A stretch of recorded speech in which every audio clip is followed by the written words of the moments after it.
Hi everyone, this is Traci Fenton, founder of WorldBlu, and today we're going to talk about fearless hiring, what leaders must hire for to build and maintain a healthy freedom-centered culture. As you build and maintain your freedom-centered team or organization, you have to look closely at who you hire. So much of hiring today focuses on skill set, past experience, values alignment, pedigree, and various exams and algorithms. However, I strongly believe that before you look at an individual's skills, past experience, or degree, or what an algorithm says, the first thing you must look for in hiring, if you want to build a freedom-centered team or organization versus a fear-based team or organization, is you have to look at an individual's level of self-worth. And if you haven't listened to my talk yet on the relationship between leadership and self-worth, then you need to listen to that first. Okay, but if you have, let's keep going. Hiring high self-worth individuals is absolutely critical, and not doing so will cost you money, time, and the retention of high self-worth employees, because even one low self-worth person can drag down your entire team. Remember, because so much dysfunctional behavior comes from low self-worth individuals, you must hire for self-worth first if you are serious about having a freedom-centered culture. Low self-worth people can be manipulative and undermining even while smiling to your face. They can be territorial, micromanaging, and controlling. They can explode without warning, be combative and intent at winning at all costs. They can be revengeful, unethical, and moral and fearful. Do you really want to work with someone like that? I don't think so. A low self-worth team is negative, doesn't work well together, engages in backstabbing and gossip, and is mentally, emotionally, and spiritually draining. This kind of team will exhaust you as a leader, take down your organization, and destroy your vision, costing you hours of time spent in endless drama while impacting your bottom line in a big way. But with a high self-worth team, you can truly succeed together. Everything just works. Everyone has each other's backs and works well together. There's a high level of trust, people are engaged, and they love to go the extra mile. They are accountable for their actions. They don't take feedback personally, but instead see it as an opportunity to get even better. Best of all, they are consistently joyful and thrive on helping everyone they work with be set up for success. If you have a high self-worth team, you can go on vacation knowing that things are going to run like clockwork and maybe even better than if you were there. But if you don't have that rockstar team of high self-worth A players, you're going to constantly be putting out fires, spending endless hours at the office or tied to your phone and email, constantly stressed out. That is not what I want for you. I have seen countless high self-worth leaders hire highly skilled but low self-worth employees who end up being a pain to work with. This is exactly what happened with Mark, the freedom-centered CEO of a top WorldBlu certified freedom-centered organization. One of the biggest reasons his company was struggling several years ago was that his general manager was an extremely low self-worth leader. Her negativity, insecurity, failure to take feedback well, hot and cold attitude, and drama cast a cloud over everything at the company. Mark's best and brightest high self-worth employees were leaving the company because they didn't want to work with her anymore. A huge part of Mark's breakthrough in turning his organization around happened in the coaching work we did together. When he realized how much his general manager's low self-worth was polluting the entire company, compromising their vision, and keeping them in a financial slump, he offered her coaching as well. But she wasn't willing to be coached or changed. All she did was dig in her heels, and at that point, Mark knew he had to let her go. Shortly after he let her go, his colleagues kept pulling him aside and thanking him for transitioning her out. One of his top sales performers asked to come back to the company. He told me he didn't even realize what a negative impact she was having on the entire organization, until he heard from everyone who had been keeping their real feelings hidden. As I mentioned before, Mark rethought his entire leadership team, making sure everyone on the team either had high self-worth or was truly committed to developing high self-worth within themselves.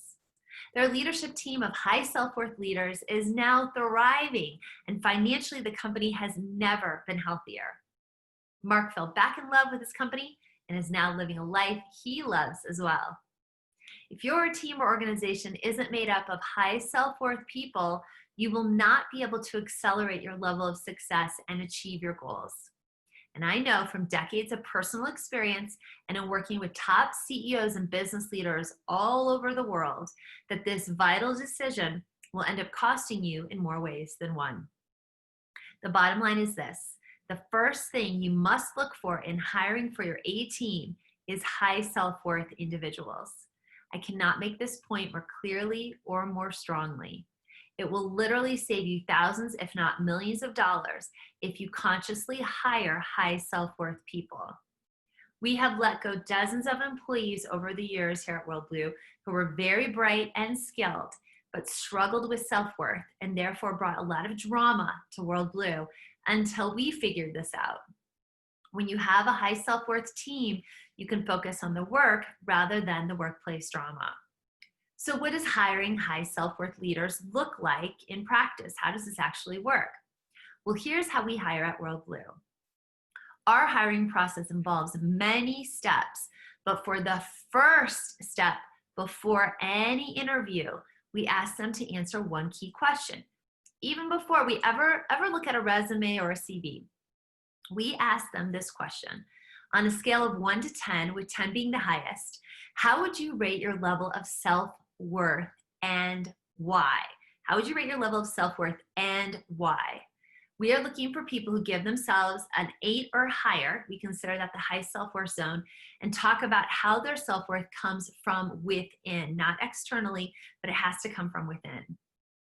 We can usually tell in an instant if they are honest in answering the question or not. And yes, you get the occasional person who says their self-worth is an 11 or 100 because they are just that awesome. But of course, that's usually a red flag of arrogance. In other words, low self-worth. No matter how great an application might appear, we don't move forward in the process if they aren't an 8 or higher in their self-worth. Is there ever an exception to this? Sometimes, but only if that person is at least a 7, joyous and willing to work on raising their level of self-worth. Otherwise, they're not a match for us. Wyden, a WorldBlu certified Freedom Center organization in Madison, Wisconsin, has taken this approach to their hiring process as well, incorporating this key question on a scale of 1 to 10, with 10 being the highest. How would you rate your level of self-worth and why into their hiring process? Their CEO, Matthew Gonering, explains it like this. In the application process, we have the question asking about their level of self-worth, and then when we get into the interview process, we ask them to first define what self-worth means to them, then tell us their score, and then reflect on the score they gave themselves. Matthew then explained to me how they put it into operation using a sample set of data for a recent position. He told me we had 315 applicants, and 3/4 of those applicants gave themselves an 8, 9, or 10. Hey, pretty good. 2% gave themselves an 11. The lowest score was a 3, and 11% of applicants chose to not answer the question. A total of 25% of the applicants actually gave themselves a 10. So a quarter of the applicants gave themselves a 10. Of those 315, we hired 7, okay? 5 of which gave themselves a 10, and 2 of which gave themselves a 9. I have to say, they are absolute rock stars in the organization. It is imperative that you take a very close look at your hiring process if you are serious about building a thriving and high-performing freedom-centered team or organization, and only hire high self-worth leaders. Low self-worth people who do not want to work on themselves will not thrive in a freedom-centered organizational culture. And high self-worth leaders will find it very frustrating working with them, and they will leave. Again, make sure you hire high self-worth leaders who are an 8 or higher to that question, or those who are genuinely open to working on raising their level of self-worth. If you are serious about building a high-performing, freedom-centered team or organization, simply incorporating this key question into your hiring process on a scale of 1 to 10, with 10 being the highest, how would you rate your level of self-worth and why? Put it into the early stages of your hiring process and only hire people who give themselves an 8 or higher, and recognize that their self-worth comes from within. Once this is established, then you look at their skill set, if they are a culture fit, and any other credible information you use in your hiring process. Then you can go ahead and look at that. But don't leave out this critical question if you are serious about building and maintaining a team that operates from a place of freedom rather than fear and control. Hiring high self-worth leaders first will literally save you thousands, if not millions of dollars, reduce your stress level, and create a team you love. Remember, high self-worth leaders thrive in freedom, not fear, and will not create workplace drama or toxicity. They will help attract other top players and will be the kind of people you love working with each day.